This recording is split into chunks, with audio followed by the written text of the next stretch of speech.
दर्शकों स्वागत है आपका विधि संयम टी न्यूज में। मैं हूं कृष्णकांत सिंघानिया। अब देखते हैं दिन भर की खास खबरें। पुलिस अधीक्षक दीपक कुमार शुक्ला ने एक सर्राफा व्यापारी के साथ हुई लूट का किया पर्दाफाश।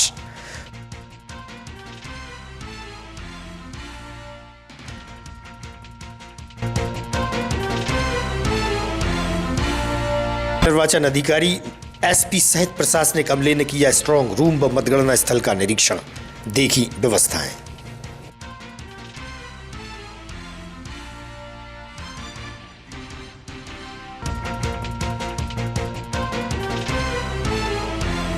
और विधानसभा चुनाव के चलते मतदान केंद्रों पर चुनावी सामग्री भेजने का कार्य हुआ प्रारंभ। जिला निर्वाचन द्वारा की जा रही है तैयारियां।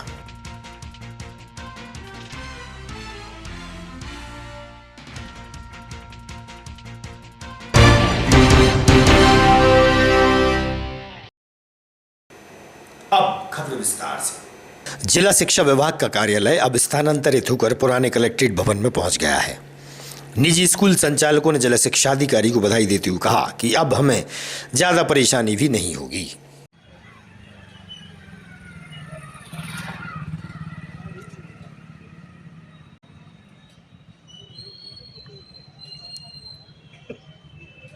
स्कूलों की थी, प्राइवेट स्कूलों के संदर्भ में हमने सर साहब से बात की और सर का बहुत ही पॉजिटिव पॉइंट रहा हमारे प्रति और उन्होंने कहा बिल्कुल हमसे जो शायद होगा वो पूरा कर।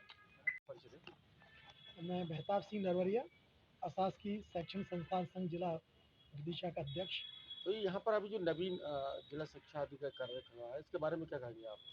नवीन जिला शिक्षा केंद्र को हम बहुत पहले से ऐसा चाह रहे थे कि नज़दीक आ जाए और हम लोगों को बड़ी सुविधा हो गई यहाँ पास में आने पर, क्योंकि अधिकतर स्कूल लाइन के इस तरफ है और जिला शिक्षा केंद्र से हम लोगों का बहुत ही काम होता रहता है। उनको सर को शुभकामनाएं बधाई देने आए थे कि आप नए भवन में यहाँ आ गए हैं, तो बहुत अच्छा लगा। कलेक्टर एवं जिला निर्वाचन अधिकारी उमाशंकर भार्गव एवं पुलिस अधीक्षक दीपक कुमार शुक्ला ने शासकीय आदर्श महाविद्यालय जाफरखेड़ी में जिले की 5 विधानसभाओं के लिए बनाए गए स्ट्रांग रूम और मतगणना स्थल का जायजा लिया। इस मौके पर अपर कलेक्टर अनिल डामोर, अतिरिक्त पुलिस अधीक्षक समीर यादव सहित प्रशासनिक अधिकारी मौजूद रहे और व्यवस्थाओं को जांचा परखा। कलेक्टर ने आवश्यक दिशा निर्देश भी दिए। अच्छे से करना पड़ेगा, हटा करके इसमें रोलर चल जाएगा तो सेट हो जाएगा। भाई ये सब खुदवाने पड़ेंगे, पत्थर गड्ढे भर पाते रोलर से वो हो जाएंगे।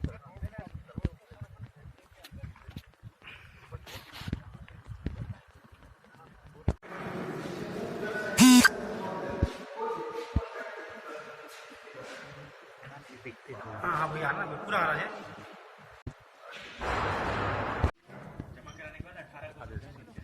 पूरा कंप्लीट हो जाएगा सर। मतलब जब जमा हो जाए सर ये और दे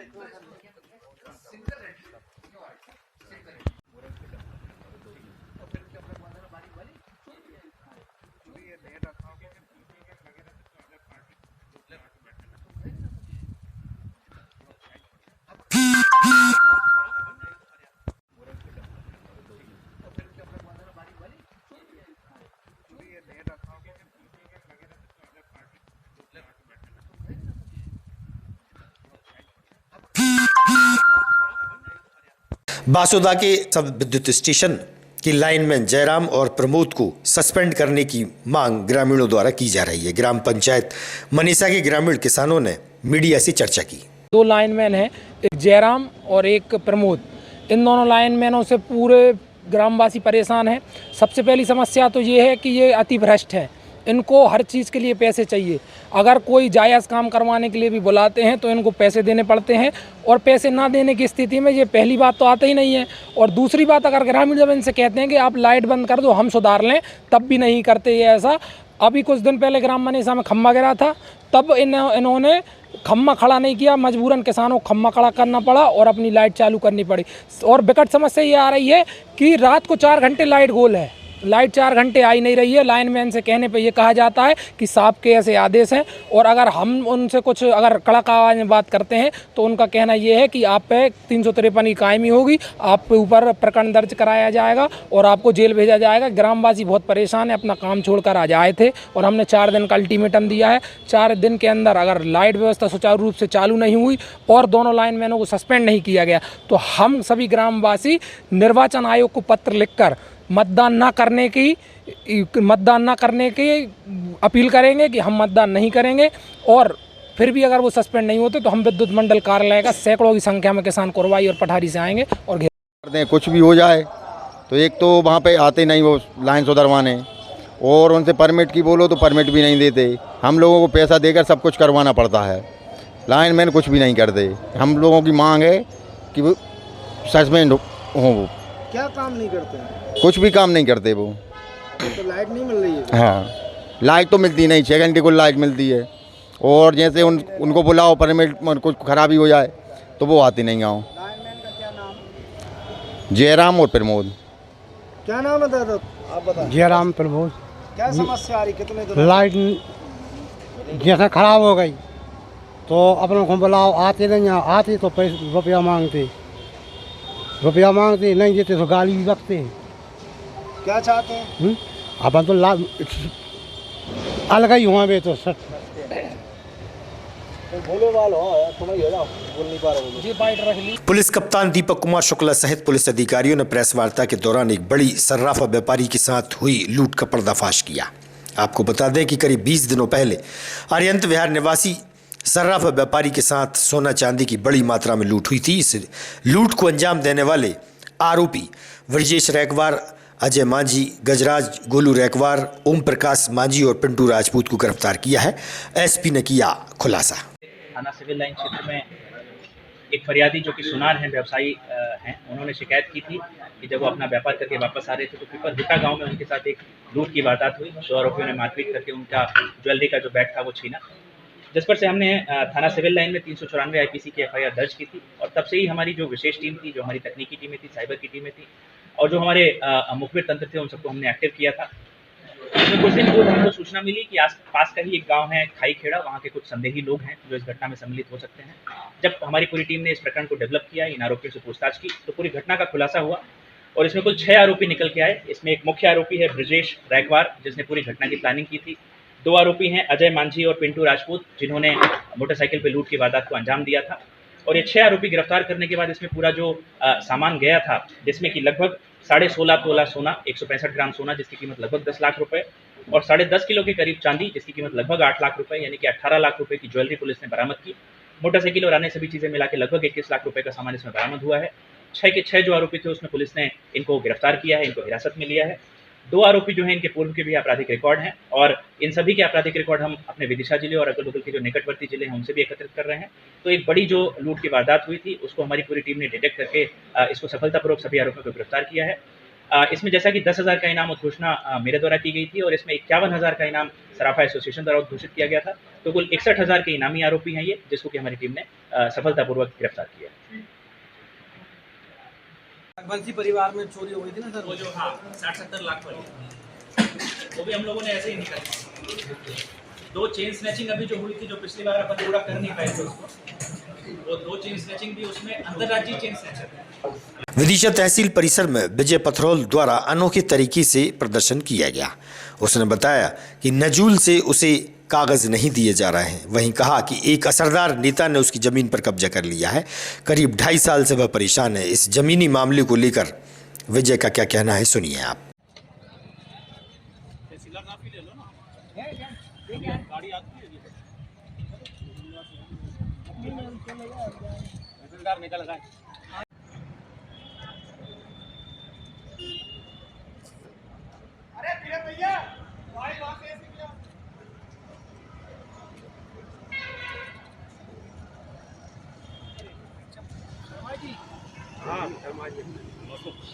आशा कुमार गली विदिशा। आज आपने तहसील में ये वोट धरने का वोट रखते बैठे, क्या कारण है, क्या मांग है आपकी? मेरा एक ज़मीन का विवाद चल रहा है 20-22 साल से, और जो शासकीय कर्मचारियों की वजह से उसमें उल्टा सीधा डिले कर रहा है, घुमा रहा फिरा रहा है। फिर मैंने एक तहसीलदार के प्रकरण आदेश के विरुद्ध एक पुनरीक्षण याचिका लगाई थी। कलेक्टर साहब ने वो तहसीलदार को भेज दिया। तहसील 6-7 महीने हो गए, लेकिन वो उसमें एक नजूल में एक तिरकी बाबू है, वो क्या है, वो पुनरीक्षण के साथ ना तो पुनरीक्षण का प्रतिवेदन भेज रहा है और ना ही फाइल भेज रहा है। 2-3 बार बस कागजों को भेज देता है और उसका मूल फाइल नहीं भेज रहा। मूल और उससे बात करो तो वो पढ़ाता है, कहीं बहाने बनाता है तो उसको मुझे कितनी जमीन है आपकी, कहाँ पर जमीन है? ये निकासा कुमार गली विदिशा में है। लगभग कितनी जमीन होगी? 30-40 का प्लाट है, तो उस पर दूसरे ने कब्जा कर रखा है। कौन है कब्जाधारी? ये है एक सुभाष बोहत, नेता कांग्रेस के, तो इन्होंने कब्जा कर रखा है। ये इसीलिए सरकारी कर्मचारी उसमें डाल मटोल ऑर्डर कितने कर रहे वर्ष हो हैं। गए आपको? 20-22 साल हो गए आप क्या इसको। काम करते हैं? मैं सफाई कर्मचारी छोटा काम करता हूँ।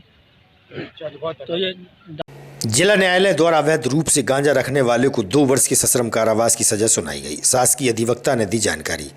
विशेष न्यायाधीश मनोज कुमार राठी ने 4 साल पुराने NDPS एक्ट के मामले में गिरफ्तार राजपाल यादव को 2 किलो गांजा रखने के मामले में सजा सुनाई है। शासकीय अधिवक्ता राजेंद्र सिंह राठौर ने दी जानकारी। किस तरह का फैसला हुआ है आज? NDPS कोर्ट में जो हमारे विशेष न्यायाधीश महोदय श्री मनोज कुमार राठी थी, उन्होंने अवैध रूप से गांजा रखने वाले एक व्यक्ति को 2 वर्ष के सश्रम कारावास और 3000 रुपए के अर्थदंड से दंडित किया है। मामला इस प्रकार है कि दिनांक 5/8/2019 को पुलिस कोतवाली को एक मुखबिर सूचना प्राप्त हुई थी कि एक व्यक्ति अपने पास बिना किसी अनुज्ञप्ति के अवैध रूप से गांजा रखे हुए है। सूचना उपरांत थाना कोतवाली अपने दलबल के साथ में उसके पास पहुंचे और उसकी तलाशी ली, तो उसके पास से 2 किलोग्राम गांजा निकला। उसके लाइसेंस के बारे में पूछा तो आरोपी ने लाइसेंस नहीं होना बताया। थाना कोतवाली ने उसके विरुद्ध अपराध पंजीबद्ध कर न्यायालय में पेश किया। न्यायालय से विवेचना के दौरान मेरे द्वारा प्रस्तुत दस्तावेजी साक्ष्यों से केस को प्रूव किया गया और माननीय विशेष न्यायाधीश श्री मनोज कुमार राठी ने उस व्यक्ति को, राजपाल यादव को, 2 वर्ष के सश्रम कारावास और 3000 रुपए के अर्थदंड से दंड। जिला मुख्यालय से प्रशासन द्वारा विधानसभा चुनाव के मतदान केंद्रों पर चुनावी सामग्री भेजने का कार्य प्रारंभ कर दिया गया है। मतदान हेतु चुनावी तैयारियां की जा रही हैं। प्रशासनिक अधिकारी चुनावी व्यवस्थाएं बनाने में लगे हैं।